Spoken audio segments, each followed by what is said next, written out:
सुना रहा हूँ एक कहानी, एक विख्यात यूनानी दार्शनिक की कहानी, सुकरात। एथेंस के न्यायाधीशों द्वारा सुकरात को मृत्यु दंड की सज़ा सुनाने के एक माह बाद वो दिन भी आ पहुंचा जब सुकरात को मृत्यु पथ पर चलने के लिए प्रस्तुत होना था। सुकरात के तमाम प्रशंसक सुबह से ही उनके पास जमा हो गए थे। अपने प्रशंसकों को दुखमग्न और तनावग्रस्त जानकर भी वो उनसे सुबह से शाम तक लगातार वार्तालाप करते रहे, जब तक उनके विषपान का समय नहीं हो गया। सुकरात के शिष्य प्लेटो की अमर कृति फीडो में सुकरात की मृत्यु के दिन का चित्रण इतना जीवंत है कि शरीर, मृत्यु और आत्मा की अमरता पर सुकरात की अपने शिष्यों के साथ चर्चा सुनने के बाद सुकरात को सायंकाल विषपान करते मानो पाठक साक्षात देख रहे हैं। सुकरात के मुकदमे के समय प्लेटो न्यायालय में स्वयं उपस्थित था। इस प्रकार वो मुकदमे की सारी कार्यवाही का चश्मदीद गवाह था, किंतु सुकरात के विषपान करने वाले दिन वो कारावास में उपस्थित नहीं था। शायद इसलिए कि अपने अत्यधिक प्रिय गुरुदेव को बिछड़ता देखना उसे सहन ना हो, इसी से वो कारावास ना पहुंचा हो।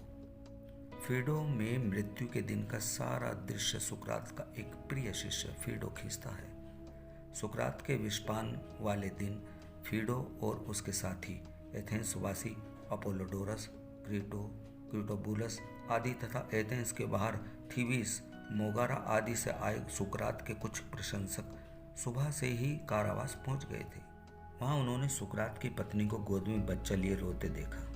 उन्हें देखकर वो और भी जोर जोर से चीख कर रोने लगी। तब किसी तरह सुकरात ने उसे घर भिजवाया था। वैसे वहां उपस्थित सभी लोगों के मन सुकरात की पत्नी जानतेफी के समान ही दुखी थे, एकमात्र सुकरात को छोड़कर। उनके चेहरे को देखकर कहीं से नहीं लगता था कि उन्हें आज मृत्यु का सामना करना है। मृत्यु के प्रति सुकरात की निर्भयता वहां उपस्थित लोगों को रोमांचित कर रही थी। सुकरात से हमेशा के लिए बिछो की कल्पना से ही सबके मन विकल अवश्य थे, पर जिस प्रकार मृत्यु पथ के राही के प्रति लोगों के मन में दया उमड़ती है, वैसा कोई दया उनके मन में नहीं थी। बल्कि फीडो कहता है, उस समय वे इतने निर्भीक लग रहे थे, उनकी चाल और वाणी इतनी कुलीन लग रही थी कि उन्हें देखकर हमें खुशी भी हो रही थी।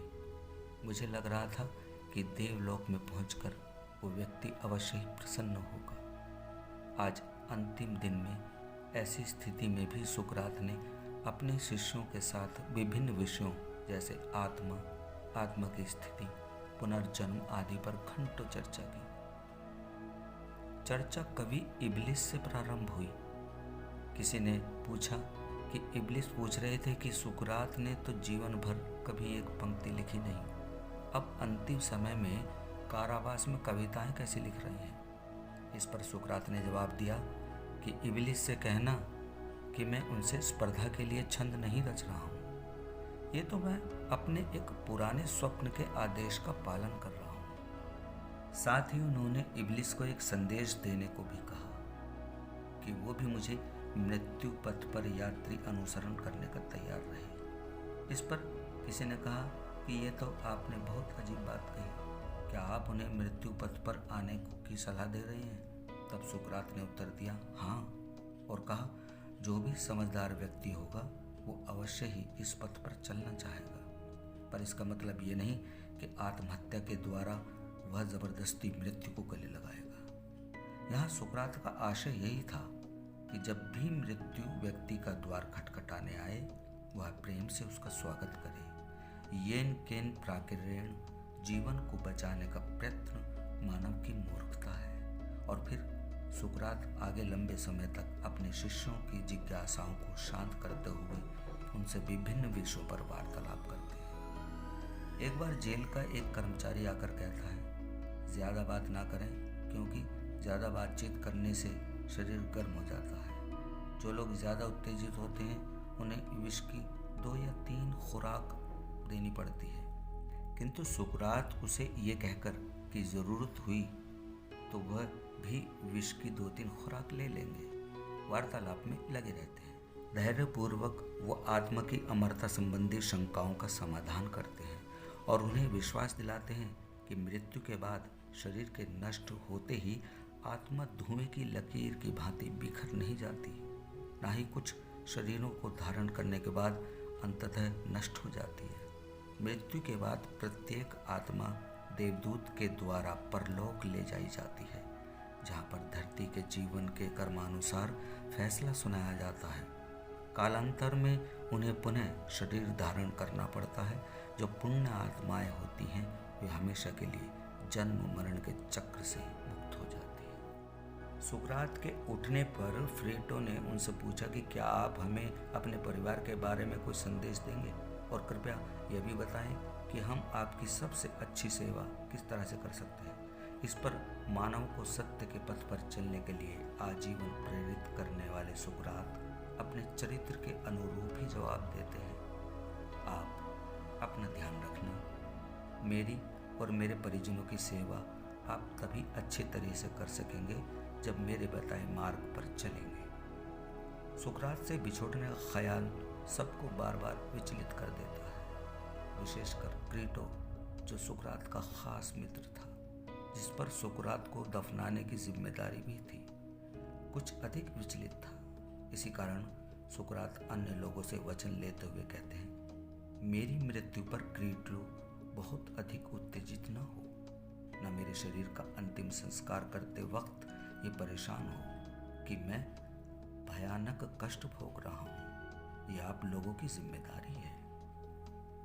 थोड़ी ही देर में सुकरात नहाकर बाहर आए। इसी बीच उनका परिवार भी आ गया। उन्होंने उन्हें अपनी अंतिम आज्ञा दी और फिर उन्हें घर भिजवा दिया। इसी समय जेलर आ गया, यह सूचना देने के लिए कि उनके लिए विष तैयार किया जा चुका है। बस अब कुछ देर में ही उन्हें इस लोक को छोड़ना होगा। वैसे तो यह खबर देना जेलर की नौकरी का ही एक हिस्सा था और निश्चय ही वह इसका आदी भी रहा होगा, पर सुकरात को यह बताते हुए वो रो पड़ा था।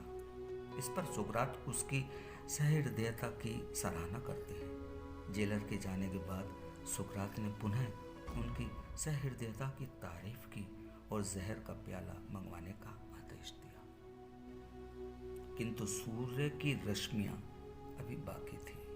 अतः क्रीटो ने कहा, सूरज अभी पहाड़ी के ऊपर है। बहुत से कैदी उनकी चेतावनियों के बावजूद जहर पीने में विलंब करते हैं। वे अपना समय खाने पीने और दूसरी अधूरी इच्छाएं पूरी करने में लगाते हैं। जल्दी नहीं, अभी काफी समय बाकी है। सुकरात ने कहा, जिनके बारे में तुम बात कर रहे हो वे अपने व्यवहार में सही हैं, क्योंकि उन्हें लगता है कि जितनी देर वे जिंदा रहेंगे उतना सुख मिलेगा। मैं ऐसा नहीं सोचता। देर करने से मैं अपनी नज़र में गिर जाऊंगा, इसलिए जो मैं कहता हूँ वही करो, मेरी बात टालो मत। क्रीटो ने भारी मन से सेवक को जहर लाने का इशारा किया। थोड़ी देर में जेलर एक कर्मचारी के साथ हेमलोक का प्याला लेकर हाजिर हो गया। सुकरात ने पूछा, मेरे भले दोस्त, अब मुझे क्या करना है? उस कर्मचारी ने जवाब दिया, इसे आप पी लीजिए और तब तक टहलिए जब तक कि आपको अपने पैर भारी ना लगे। फिर आप लेट जाइए, तब यह विष अपना काम स्वयं करेगा। सुकरात ने बिना किसी उत्तेजना के हेमलॉक का प्याला अपने हाथ में थाम लिया और देने वाले की ओर निर्दोष दृष्टि से देखते हुए पूछा, यदि मैं इस प्याले में से अपने देवता के नाम कुछ आहुति चढ़ाऊं तो कैसा रहे? क्यों, मैं ऐसा कर सकता हूं ना? जेलर ने कहा, सुकरात, हम उतना ही विष तैयार करते हैं जितना जरूरी समझते हैं। मैं समझता हूँ। सुकरात बोला, लेकिन मैं देवताओं से जहर प्रार्थना करूंगा कि मेरी परलोक यात्रा शुभ हो। ऐसा कहते हुए सुकरात ने प्याले को होठ से लगा लिया और देखते ही देखते सारा जहर शांतिपूर्वक पी गए। उस समय भी उनके चेहरे पर कोई दुख नहीं था। सभी लोग चुपचाप सांस रोके सुकरात को जहर पीते देखते रहे। जैसे ही सुकरात का जहर पीना समाप्त हुआ, सभी उपस्थित लोगों की आंखों में आंसू बहने लगे। क्रीटो तो अपने आंसू छुपाने में असमर्थ होने के कारण बाहर ही चला गया था और अपोलोडोरस, जो सुबह से ही लगातार रो रहा था, सुकरात के जहर पीते ही जोर जोर से चिल्लाकर रोने लगा। उसके इस तरह रोने के बाद तो कोई भी अपने आंसुओं को नहीं रोक सका। एकमात्र सुकरात ही वही शांत बैठे थे। सबको इस तरह रोते देखकर वे बोले, दोस्तों, ये तुम क्या कर रहे हो? मैंने औरतों को इसीलिए घर भिजवा दिया था कि ये सब ना हो। किसी भी मनुष्य को शांतिपूर्वक मरना चाहिए। अतः तुम लोग शांत रहो और धीरज रखो। उसके बाद सुकरात उठकर टहलने लगे। वो तब तक टहलते रहे जब तक कि उनके पैर भारी नहीं लगने लगे। फिर पीठ के बल लेट गए। तब वो कर्मचारी जिसने उन्हें विष दिया था उनके पांव की जांच करने लगा। फिर उसने उनके पैरों को जोर से दबाकर पूछा, क्या यहाँ कुछ महसूस होता है? इस पर सुकरात ने कहा, नहीं।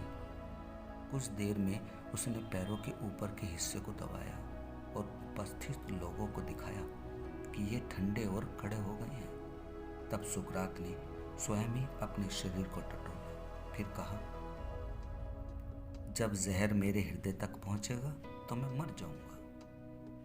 थोड़ी देर बाद सुकरात ने अपने चेहरे से चादर हटाई। तब तक वह कमर तक ठंडे पड़ चुके थे और बुदबुदाए, क्रीटो, मैंने स्वस्थ देवता एक्सप्लेसियस के नाम एक मुर्गे की मनौती मानी है, वो पूरी करना। क्रीटो ने हामी भरी और पूछा, और कुछ? नहीं, और कुछ नहीं। उधर से कोई जवाब नहीं मिला। ये विश्व के सबसे बुद्धिमान व्यक्ति के अंतिम शब्द थे। प्लूटो ने अपने महान गुरु को श्रद्धांजलि देते हुए लिखा है, इस तरह हमारे मित्र का अंत हुआ, जो वस्तुतः जमाने के सारे लोगों में सबसे बुद्धिमान, सबसे न्यायप्रिय और भला था। ये थी सुकरात की कहानी। आपको कैसी लगी? कमेंट बॉक्स में लिखकर ज़रूर बताना। और हाँ, मेरे चैनल को ज़्यादा से ज़्यादा शेयर, लाइक और सब्सक्राइब